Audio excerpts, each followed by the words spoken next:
Man, I've been practicing reading for so long that this book is a piece of cake. Now, is this book actually a piece of cake?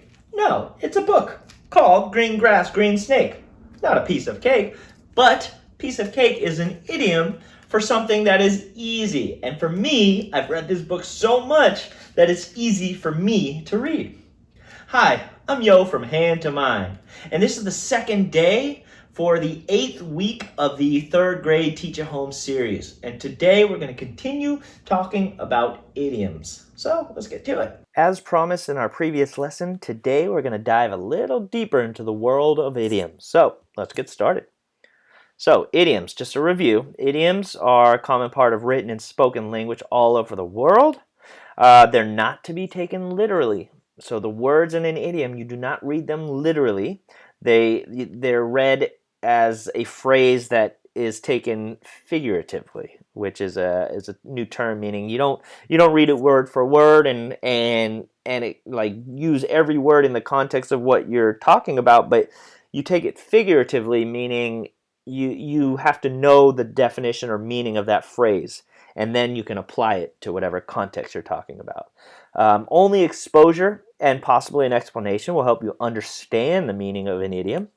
And most idioms have an origin story. So once upon a time, that idiom was actually to be taken literally. So we talked about yesterday chewing the fat, which means to just sit around and talk, to chat. But back in the day, sailors used to actually have to sit on the ship and take a long time to chew fat, which was the way they would feed themselves after a long time on the sea, right? And so while they were chewing this fat, they would sit around and chat because it took quite a while to chew the fat. So once upon a time, chewing the fat actually involved chewing fat and talking.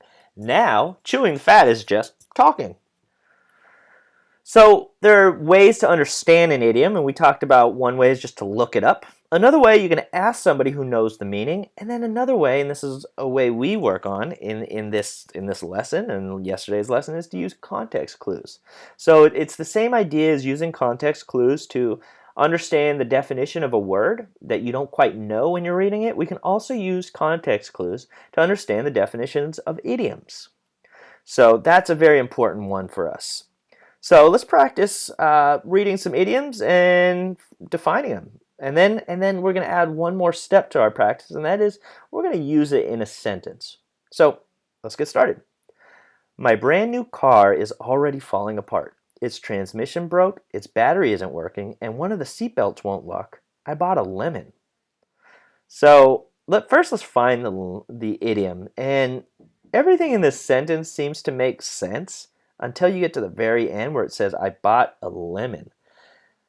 We're talking about a car, so what does a lemon have to do with a car? Well, if we understand the concept of idioms, then we know, okay, well, maybe the lemon is referring to the car. Maybe a lemon is a term for a kind of car, perhaps. So let's look at some context clues to figure out what a lemon is in this case.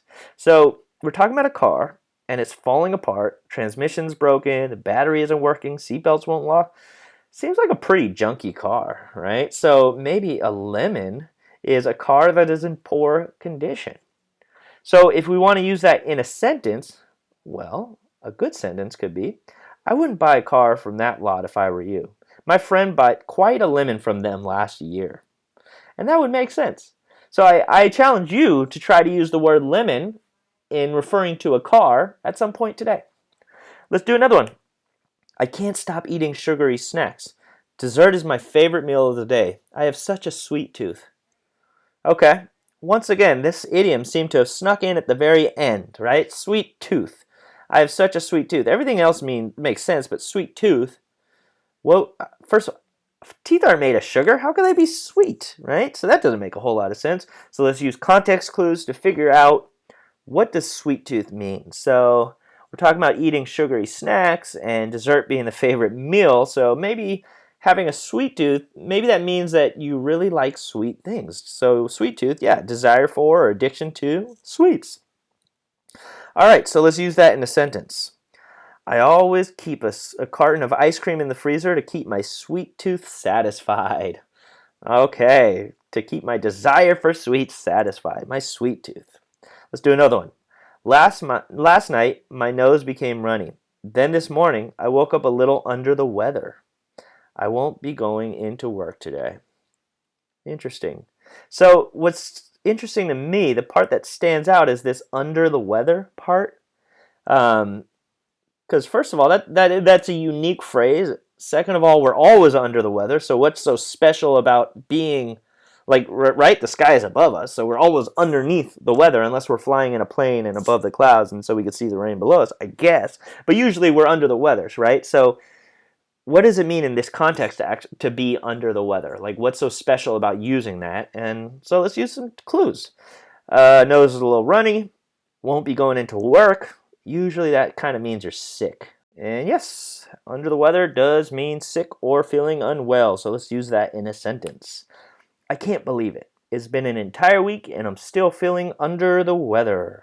That's our lesson on idioms. So thank you so much for joining me. For more resources, please visit hand2mind@home.com, and I'll look forward to seeing you in future lessons. Have a good one.